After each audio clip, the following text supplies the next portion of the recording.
senhores telespectadores, é tempo de Natal. E por isso, como calculam, é de Natal que eu lhes vou falar. Precisamente dos símbolos do tempo de Natal. Esses símbolos, todos os conhecem. E, claro que é o Pai Natal, não há Natal sem Pai Natal. Pois aqui está um Pai Natal. É a árvore do Natal. Claro, uma árvore é tão grande que eu não podia trazer uma para aqui. É o presépio. Um presépio. E é o madeiro ou o tronco. O madeiro ou o tronco, que na realidade é muito maior que este, mas é semelhante a este. É nisto que iremos ocupar a nossa conversa. Começo já pelo Pai Natal. Está aqui, vai-nos visitar.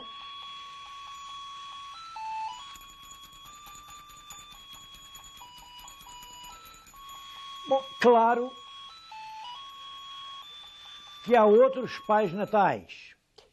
Eu, ainda há poucas semanas, quando fomos fazer aqueles programas à Ilha da Madeira, encontrei o verdadeiro Pai Natal.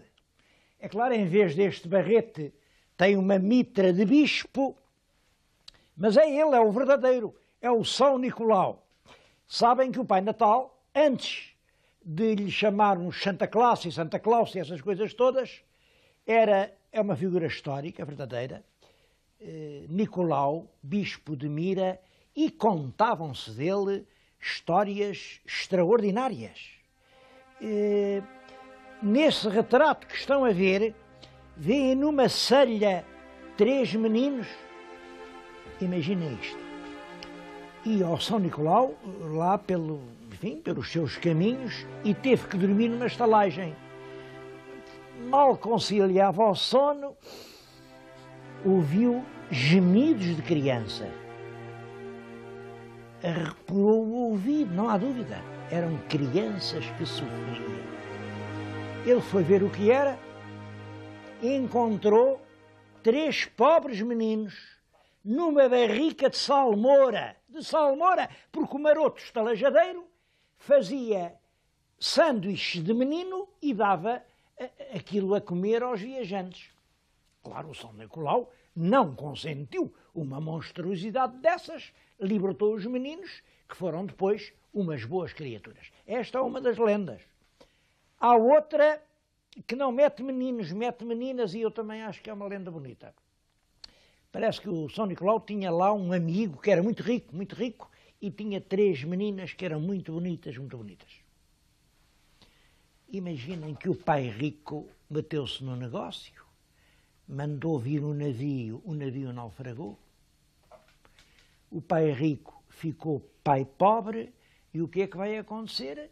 A 3 meninas que são muito bonitas, mas não têm dote. Claro, todas as 3 meninas estão condenadas a cair na má vida, na pior das vidas. E o santo sabia muito bem isso. Ora bem, passou por lá, era noite, e o que é que ele viu? As 3 meninas, coitadinhas, já só tinham cada uma piuga. E tinham posto a piuga a enxugar na corda da roupa. E São Nicolau encheu as piugas lá, ele lá sabia do quê. Imaginem que na manhã seguinte as meninas tiveram esta surpresa.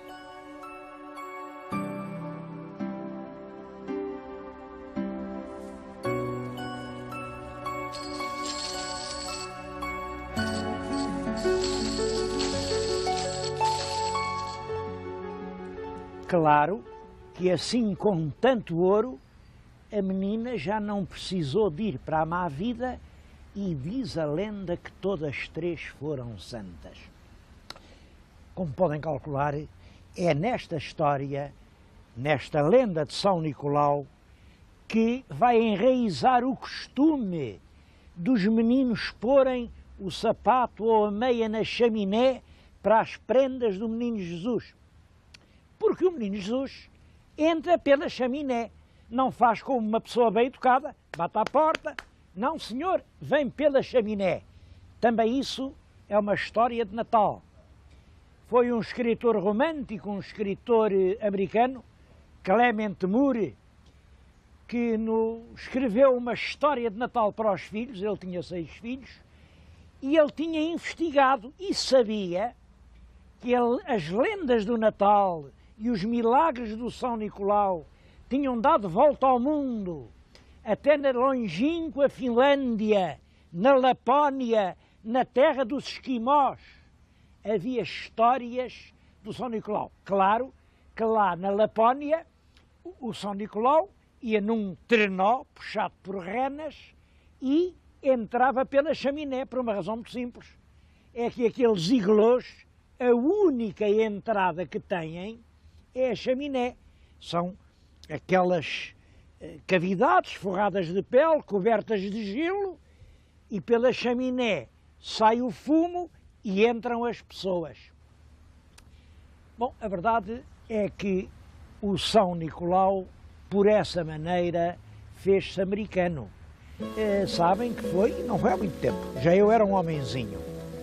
Em 1932, na Grande Depressão Americana, uma bebida, acho que se deve dizer que isto faz parte já hoje da história do Natal, a Coca-Cola mandou vestir uns vendedores com aquele fato vermelho, branco, cinturão preto, e que em vez do velho cachimbo de pescador holandês do antigo Pai Natal, estes andavam a oferecer um frasco de Coca-Cola, como sabem, é vermelha e branca, exatamente como o Pão Natal.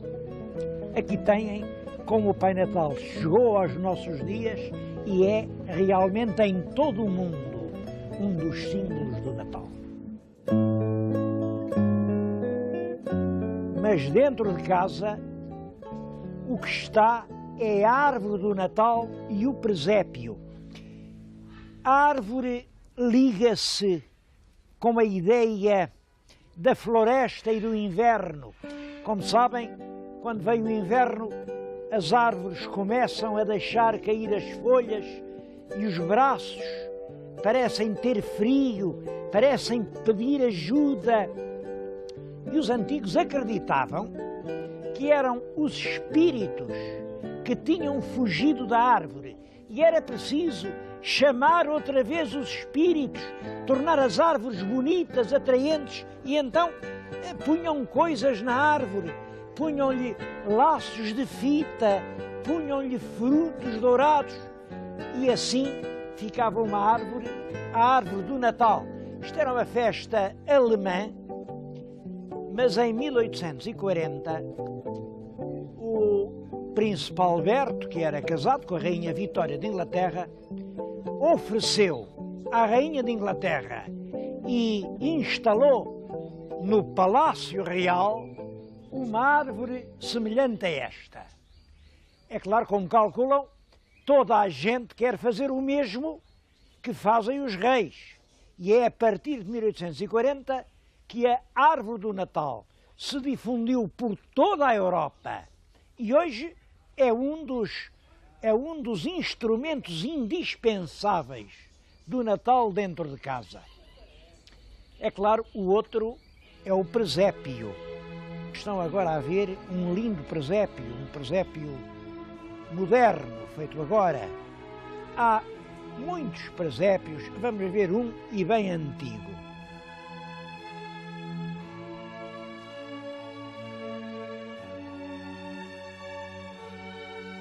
É o presépio da Basílica da Estrela, atribuído a Machado de Castro, ou pelo menos à sua escola.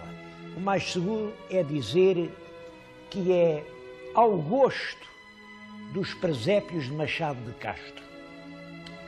A data, eu penso que se pode estabelecer que isto foi inaugurado no Natal de 1789. A Basílica foi sagrada em novembro desse ano, veio o Natal e o grande presépio, que é o maior de Lisboa, deve ter sido inaugurado nessa altura. É uma peça preciosa, vale a pena olhar grupo por grupo. eles deram uma especial entonação à matança dos inocentes. Devo-vos dizer que depois da queda do Pombal e naqueles anos do governo da Dona Maria, o tema da matança dos inocentes, é claro, por óbvias razões políticas, estava muito em evidência. O presépio era já então antigo na Europa. Parece que durante muito tempo, durante a Idade Média, faziam-se presépios vivos. Quer dizer, era no interior das igrejas, no Natal, na noite do Natal, representava-se, vinha uma pessoa que fazia de São José, punha-se um menino, havia os animais, toda aquela igreja era um grande festival em que se comia, bebia, até cantar o galo, como vocês calculam. Aquilo às vezes degenerava em coisas, enfim, que não seriam assim muito edificantes. E veio o Papa Inocêncio III, proibiu rigorosamente, em 1207, essas representações nas igrejas. Apesar disso, ainda hoje há sinais dos presépios com figuras humanas. Olhem, vejam esta. Isto é em Portugal e há poucos anos. Mas quando essas representações acabaram, e passados alguns anos, o São Francisco de Assis, 2 anos antes de morrer, em 1222, quis fazer ele próprio, dizer missa num presépio, e pediu autorização ao Papa. Ele tinha encontrado nos montes da Itália, em Greccio, uma gruta que lhe pareceu muito semelhante à de Belém e quis ali dizer missa. O Papa autorizou. Tocaram os sinos de toda aquela região, vieram milhares e milhares de pessoas assistir a esse primeiro presépio dito ali na gruta. Contou-se até depois pessoas que estavam presentes, porque o presépio fazia sem figuras humanas, mas diz que o São Francisco, a certa altura, inclinou-se para a manjedoura onde o menino teria nascido, e quando se ergueu, havia pessoas que juravam que tinham visto uma criança que sorria ao colo de São Francisco. Há muitos quadros a representar esse milagre, que foi um dos que foram invocados depois no processo da canonização. É claro, viram, não viram? Eu aí acho que quem viu, viu, e quem não viu, não viu, porque a gente só vê aquilo em que acredita.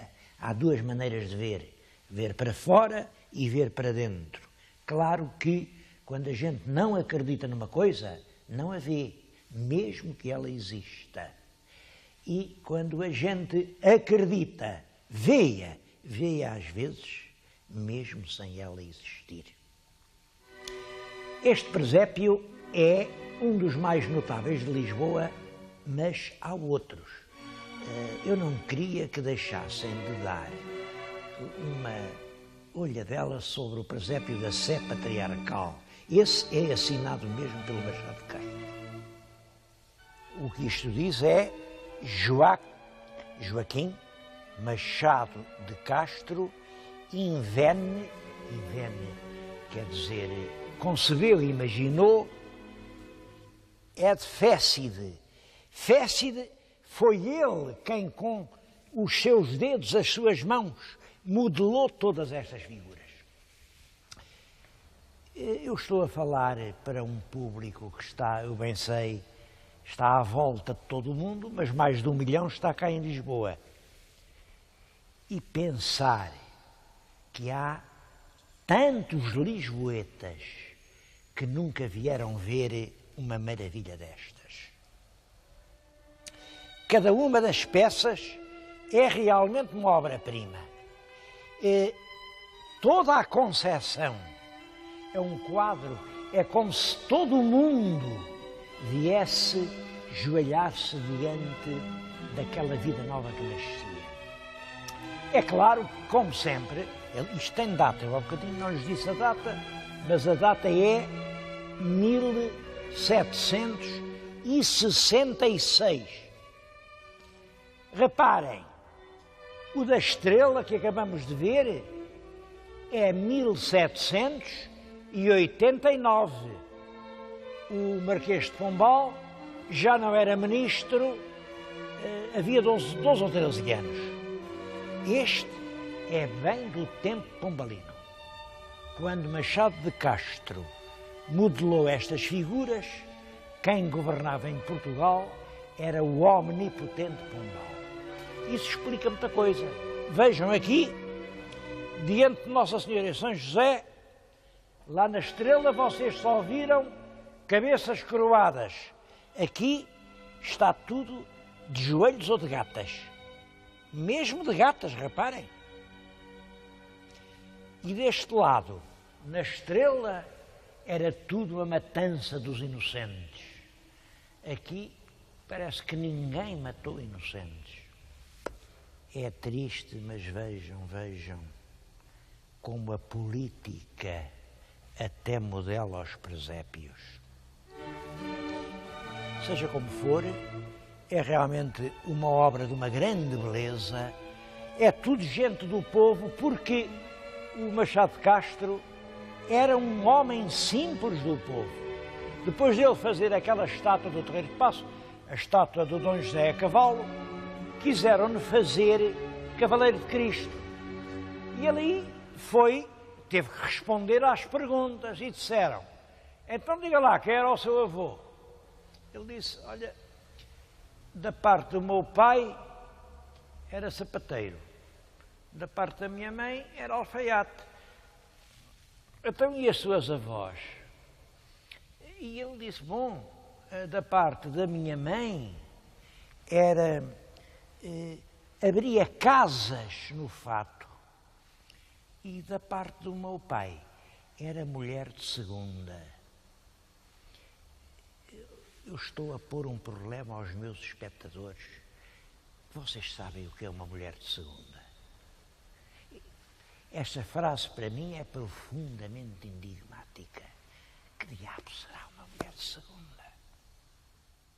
Bom, é claro, com assim uns avós desses, lá os senhores juízes disseram: com estes parentes ele não pode ser Cavaleiro de Cristo. Mas a rainha Dona Maria I disse: não, isso não importa, o que importa é que é um grande artista. E fê-lo Cavaleiro de Cristo. Eu acho que é uma verdadeira chave de ouro para os presépios. Vou-lhes mostrar um último presépio da minha infância. Era este o presépio que eu via em pequenino. O presépio tinha música, vou-lhe dar música.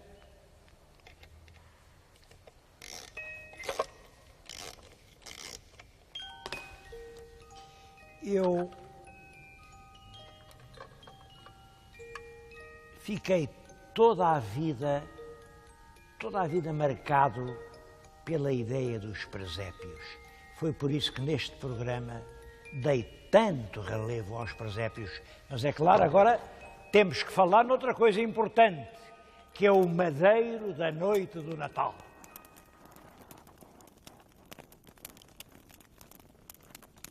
Em toda a Europa, sobretudo na Europa nórdica, na Europa germânica, mas também em Portugal, é costume, na noite do Natal, os rapazes irem às florestas, carregarem um enorme tronco de madeira e fazerem-no arder durante, nos casos é toda a noite do Natal, noutros casos é durante toda a quadra do Natal.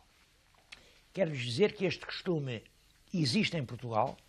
Por exemplo, em Penamacor, o tronco deve arder desde a véspera do Natal até ao Ano Novo. Esta é que é a tradição céltica verdadeira. Lá na minha aldeia, que é as Donas, tem que arder durante toda a noite. E é claro, tem que ser um tronco trazido da serra.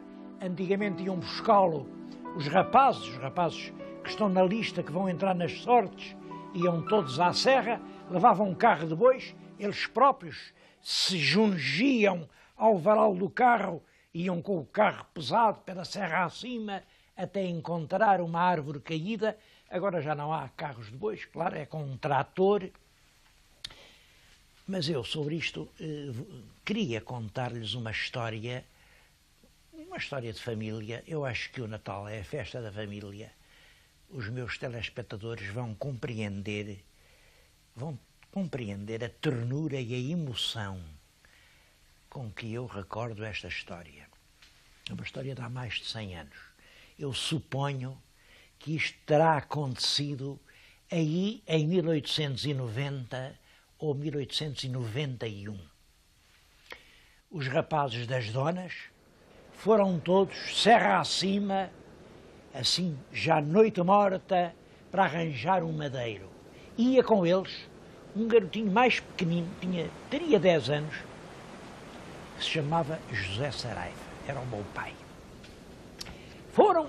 Subiram até ao cimo da Gardunha, já perto da Portela, havia um frio de rachar e ouvia-se ao longe o uivar dos lobos. Nessa altura havia muitos lobos. Eles encontraram um grande carvalho, simplesmente, quando iam a carregar no carro, viram uma coisa. Não tinham levado a serra. Não havia serra. E sem serrar os enormes troncos do madeiro, eles não podiam pôr o madeiro no carro. Ficaram, então e agora? Então, pá, não há serra. Então, como serra, o que é que se faz? Tentaram, não, olha, sem serra. Então não há nenhum de vocês que queira lá ir abaixo à aldeia buscar uma serra. E olharam todos uns para os outros. Era tudo rapazes com a idade da vida militar. Era uma dúzia. Olharam-se. E o meu pai, que tinha 10 anos, viu que os outros todos tinham medo. E disse, lá por isso falei eu. Tu? Vou! E foi. Desceu a serra, é claro, a certa altura começou a sentir, atrás dele, as passadas dos lobos. Ouvia-lhes perto o uivo terrível, a chamarem as matilhas que andavam longe. E ele tinha-lhe dito, filho, quando um dia encontrares um lobo, nunca mostres que tens medo dele. Os lobos só atacam quando percebem que têm mais força que a gente. É preciso nunca ter medo de um lobo. E aquele menino de 10 anos desceu as ladeiras íngremes da Gardunha, a retesar os músculos e a dizer, eu não tenho medo. Eu não tenho medo. Eu não tenho medo. Até que chegou à aldeia, lá arranjou a serra, voltou até lá acima, outra vez à Portela, é mais de uma légua de montanha. E os rapazes puderam trazer o madeiro daquele Natal, quando já o sol vinha a iluminar as colinas. Esta era uma das histórias que o meu pai nos contava com orgulho e dava-nos um conselho, a mim e aos meus irmãos. Filho, por maior que o lobo seja, nunca mostres que tens medo dele. Meus queridos telespectadores, eu queria desejar a todos um Natal e um novo ano muito feliz. No Natal é a vida que recomeça. No fundo, isto é o solstício do inverno. Os dias vão ser outra vez maiores. As árvores vão outra vez reverdecer. É a vida que começa. E o meu desejo é que recomecem a vida sem nunca ter medo dos lobos. Por maior que o lobo seja, filho, nunca mostres que tens medo